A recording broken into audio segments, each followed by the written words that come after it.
Hi, I'm Lisa Alexander. I'm a spiritual counselor and teacher, and I'm here to discuss some topics with you today that have really come to the forefront recently for myself, my clients, and my students. We're going to discuss the law of attraction versus spirituality.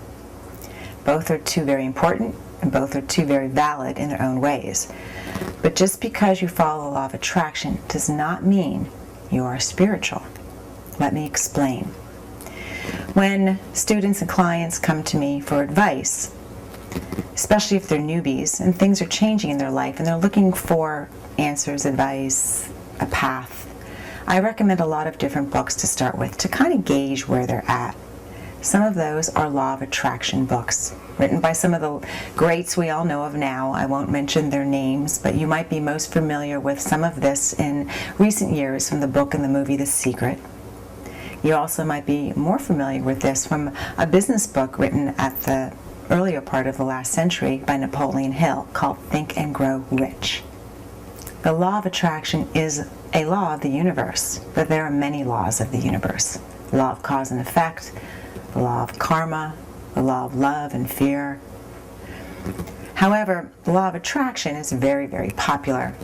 A lot of it has to do with manifesting wonderful things in your life. And there's nothing wrong with it. It is an amazing law and it works well if you know how to work it. A lot of it is dealing with being positive, attracting more positive things in your life. A lot of people do vision boards and they have houses and cars and all these fun things they want in their life. And they often are told to not watch the news, stay away from negativity, and that's true. However, what I've found with the law of attraction is that it's somewhat egocentric in that it really functions to help the individual have a better life. Now, there's nothing wrong with that. It's a wonderful thing, and everyone should learn how to manifest a wonderful life for themselves. And the law of attraction is one way to do that. However, when you're really on a strong spiritual path and you have this calling to serve and do more, when you read and understand the law of attraction, it leaves you feeling a little flat, a little empty, like something's missing. I know it did for me the very first time I started reading and learning about it. And that's kind of how I gauge where my clients and students are coming from. If they're really on gung-ho with the law of attraction, I'll work with that for them. However, if they feel like I do, like something's missing there, it's just not enough, it's not really resonating, I get it, but it's not really resonating, then I know they're on a higher spiritual path. And let me tell you why. Because in this day and age, it's not enough to just manifest a wonderful life for yourself if you're following a spiritual path. Because a spiritual path isn't about things for ourselves and having the universe serve us. It's about us serving the universe. It's about oneness. It's about bringing the whole earth together, all of God's creatures, all living beings, whether they're 2 legs or 4 legs, whether they have fur or they have hair, whether they have fins or wings, whether they have arms or limbs, feet or roots. We are all one. We are all one consciousness. We are all one energy. We are all one with God. We are all part of the oneness. So what happens with the manifestation skills is you can manifest all these wonderful things, houses, cars, better jobs, better mates, whatever. But those things won't ultimately bring you happiness and fill you up. So unless you're using the law of attraction, not just for yourself, but to create oneness, rather than separateness, to create oneness, then you can bring in the whole package. So if you think about some of the great leaders across time, Jesus, the Buddha, Mother Teresa and Gandhi, moving more forward, and more currently Martin Luther King, Wayne Dyer, Oprah. If those wonderful, amazing souls just practiced the law of attraction and sat on the sidelines, because law of attraction really does talk about don't get involved in the negative stuff, because you'll just add more and you'll expand more negative stuff, and I understand that, but there is a way to still get involved without expanding the negative, because you bring love to the negative. Where would we be if Jesus and Buddha sat and did nothing but meditate and pray? Sat alone and meditated and pray. Throwing good energy at everything certainly would have helped. But they were proactive. They got out there. They definitely meditated. Jesus definitely prayed. They both meditated and prayed. But they got out amongst the people to influence change. Gandhi, Mother Teresa. Before there ever was an internet or social media, Gandhi managed to move millions and millions of people to better their lives and to better an entire nation. And he did it with love and peace. He wasn't out there practicing the law of attraction to attract things into his life to make his life better. He was out there attracting amazing things to make the lives of many better, the lives of all, the oneness of his nation. Mother Teresa raised millions and millions of dollars to feed the poor and help people in India. She walked the streets of Calcutta with disease and everything, yet she never got sick. She was completely protected and knew that in her heart and believed that. She had one touch with Jesus and she knew that she had to walk this path, that she had to get out there and help people. Where would we be without people like that? And there's so many more. I'm mentioning just a few of them. Martin Luther King, Abraham Lincoln, many more. Coming forward into this time, one of my favorites is Dr. Wayne Dyer. And why Dr. Wayne Dyer? Well, when I started down the spiritual path, I read so many of his books. And it's thanks to his books that I was led to many more books. Because you see, Wayne used to spend a lot of time as both a student and a teacher, as I do, because I've learned from him.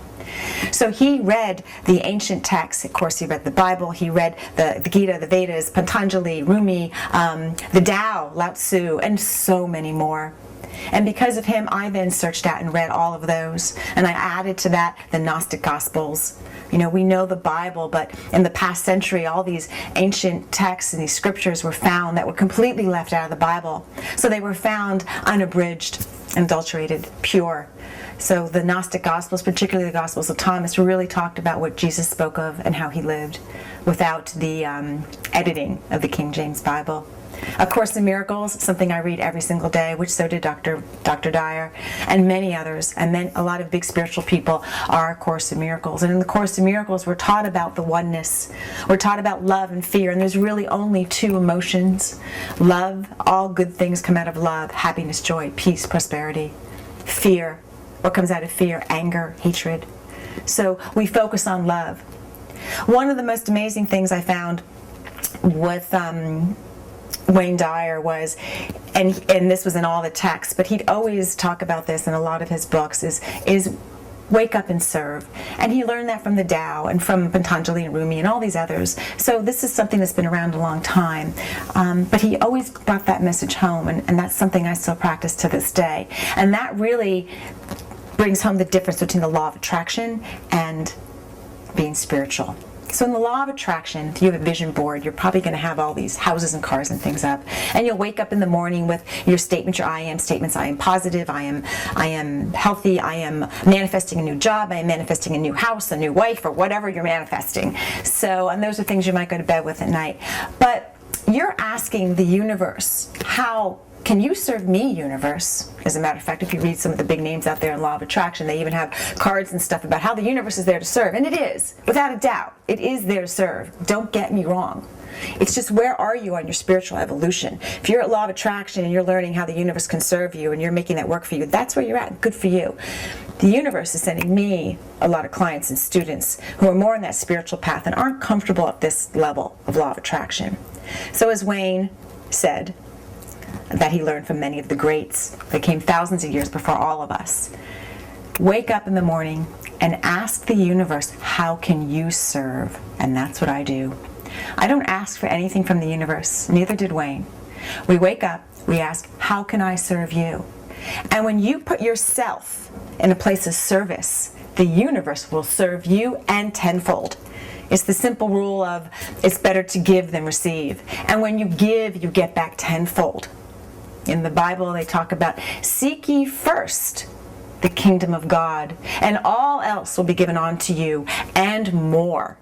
Okay, and if you know about the law of attraction, they say when you write your list of things you want, the new house, the new car, the boat, the new job, put in more and whatever else. So in other words, universe, serve me, give me these things, and that's fine.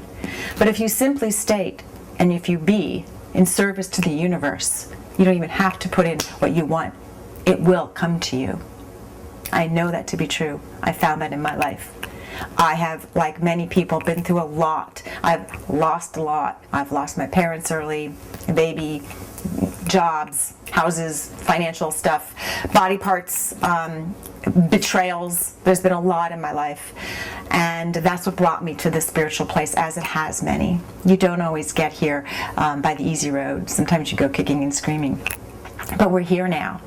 And so I urge all of you who are practicing law of attraction that maybe you step that up, because we're at a time that the energy is moving a lot faster. We've moved into the Aquarian age in 2012, and you can see all this stuff about law of attraction and just stay out of it and just stay at home and send love and light to it, send love and light to it. I wonder how many people really spend time meditating for an hour a day, sending love and light to areas of this world that are really hurting. And I'm not just talking about war zones, I'm talking about rivers and people and other places. So are they really doing that, or just a quick thought? And if you are, where has it really gotten us? Our world has become more divisive than it was 100 years ago. How far have we really come? We need to walk the path in our own way of the Jesus, the Buddha, the Gandhi, the Mother Teresa's. We need to get out there and be proactive. Be proactive with love. Don't send hate to hate. Show a mirror of love to the hate and try to soften that. There are a lot of ways, and in future videos I will help you, because a lot of you probably think, oh my God, how can I do this? But you can. You can do it by simply asking the universe, how can I serve? So in conclusion for now, because I do hope you'll join me on part 2 of this video, but I'd like to leave you with this. They say an evolved being is one that values the lives of others over his own, and one who values love more so than anything this physical world could give or has to offer. Now that doesn't mean romantic love, but it means the divine love, the love that Jesus spoke of, the love that Rumi writes about in his poetries, divine love, the love of God, and we are all part of God. So I hope you step up your law of attraction manifesting and be proactive and do your best to help the whole world heal, to send love and light, but to do even more. It has been my pleasure to be of service for you today, and I do hope you'll join me again. Namaste.